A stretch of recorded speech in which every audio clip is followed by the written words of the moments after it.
Y para mí es un gusto tener esta mañana, lástima que sea por teléfono y no presencial, pero bueno, las condiciones así lo ameritan. Al doctor Adolfo Solís, él es abogado fiscalista, a quien agradezco que nos esté acompañando. Doctor, ¿cómo está? Muy buenos días, un gusto. Hola Beto, ¿cómo estás? Qué gusto saludarte, Yo saludos al auditorio. Muy bien, gracias a Dios, aquí estamos. Y bueno, lo que nos ocupa esta mañana es pues saber cómo está esto que finalmente el gobierno de Baja California está perdiendo los amparos contra el alza de impuestos sobre nómina. No sé si me lo podría explicar cómo Sí, se da Beto. y qué representa esto, qué genera. Bueno, mira, déjame decirte que a partir de que llegó el gobierno actual, se empezaron a crear una serie de impuestos medioambientales, impuestos al hospedaje, impuesto que se conoce como una sobretasa al impuesto sobre nómina, se crearon impuestos a los casinos, a las casas de empeño, etcétera. Se crearon una serie de impuestos. De hecho, se bombardeó hace un par de años a los baja californianos con esta serie de impuestos. Pues bueno, el Consejo Coordinador Empresarial inició una serie de acciones legales a todos los empresarios de Baja California con el propósito de tratar de revertir algunas de estas medidas porque se sonaban lesivas, sonaban inconstitucionales, sonaban que eran violatorias obviamente de todo tipo de procedimiento y norma jurídica. ¿Y qué ocurrió? Los impuestos empezaron a venir abajo. En particular empezó a caerse el impuesto sobre la educación media y superior, que se consideró que un impuesto se estaba cobrando sobre otro impuesto. Decía, oye, las personas pagan impuesto y para que tú pagues impuesto tienes que pagar otro impuesto sobre ese impuesto. Entonces empezaron a caer esos en la Suprema Corte. De hecho, la Suprema Corte declaró inconstitucional 3 impuestos. Después empezaron a declararse inconstitucionales en gran medida los impuestos medioambientales. Tal es así que tuvieron que eliminarlos 4 meses después y crear otros nuevos. Y finalmente, la sobretasa del impuesto sobre nómina, que es el impuesto principal de Baja California, si tomamos en consideración que tenemos un presupuesto de alrededor de 55,000 millones en Baja California, de los cuales 50,000 millones vienen de la federación, solo se generan 5,000 millones aquí en el estado. Esos 5,000 millones, prácticamente casi 2/3 provienen del impuesto sobre nómina. ¿Qué significa todo esto, Beto? Uh-huh. Que los jueces vieron que crear una sobretasa era inconstitucional, era desproporcionado, sobre todo en los incrementos que se estaban gestando, y dijeron, oye, dentro de un impuesto hay elementos, el sujeto que debe de pagar, el objeto sobre lo que se debe pagar, la base sobre la que tienes que pagar, la tasa o la tarifa.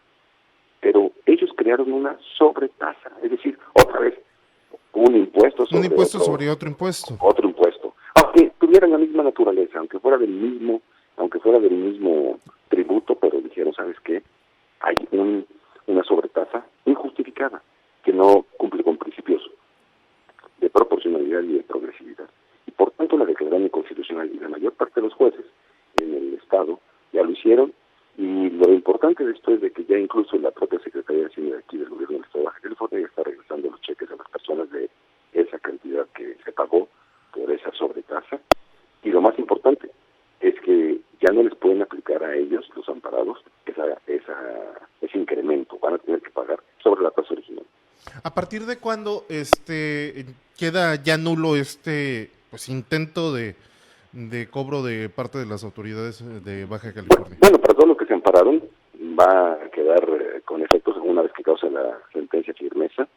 Y lamentablemente todavía estamos en un país, Beto, que no tenemos unos efectos generales. Todos los efectos se conocen como efectos relativos. Es decir, tú te amparas, tú y yo estamos en el mismo supuesto. A ti y a mí nos cometen la misma violación. Pero tú presentas un amparo y yo no. Tú lo ganas, entonces a ti se te desincorpora el impuesto, pero Adolfo que no se amparó, entonces sigue pagando el impuesto. O sea, un impuesto inconstitucional lo sigo pagando nada más porque no presenté un amparo. Uh-huh. Entonces, ¿qué significa? ¿Qué es lo primero que tenemos que saber? Es que se va a desincorporar el impuesto para todos aquellos que se ampararon. Los que no se ampararon van a tener que seguirlo pagando. Esa es una parte importante. La segunda parte es que una vez que ya se adquiere la firmeza en las sentencias, el efecto se conoce como efectos positivos en las sentencias de amparo. Es regresar el dinero y restablecer las cosas en el estado en que se encontraban. Ahora, el gobierno de Baja California puede pues presentar una contrademanda para echar abajo esta decisión del juez? No, cuando una sentencia está firme, ya significa que se agotaron todas las fases, todos los procedimientos y todas las etapas legales. Ya no hay nada que hacer, simplemente cumplirlo. Y para cumplir una sentencia de amparo no hay razón o justificación para que pueda llegarse a un tema de decir, híjole, no tengo dinero, no pago, o no quiero pagar, o les doy vueltas. No, una sentencia de amparo se cumple de forma irremediable, se cumple sin objeciones, sin justificaciones, y aquel que ganó se le va a reembolsar el dinero.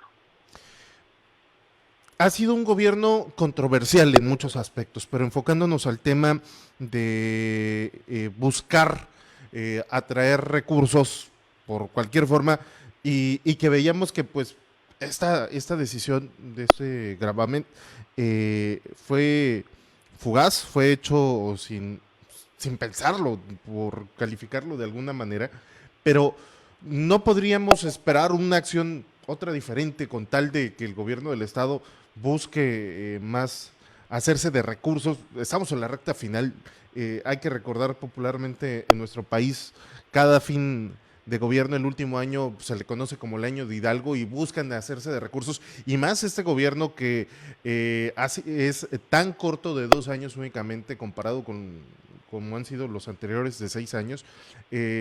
No podríamos esperar acciones, digo, en lo que resta, en estos meses que le restan a la administración, de hacerse más recursos.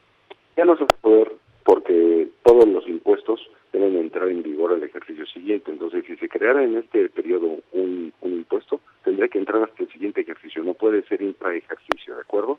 Entonces, este gobierno ya por nuevos impuestos ya no puede generar eso. Y mira, dentro de las políticas públicas, las políticas del Fondo Monetario Internacional, del Banco Mundial, las políticas del Banco Interamericano de Desarrollo, las políticas son crear impuestos, ¿de acuerdo?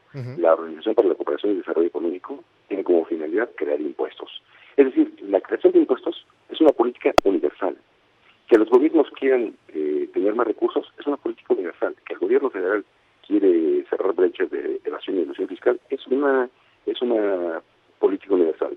Que el gobierno estatal quiera crear impuestos es una política universal. Lo malo de este gobierno es que los hicieron tan rápido, una copia de otros impuestos, y sobre todo invadieron la competencia federal.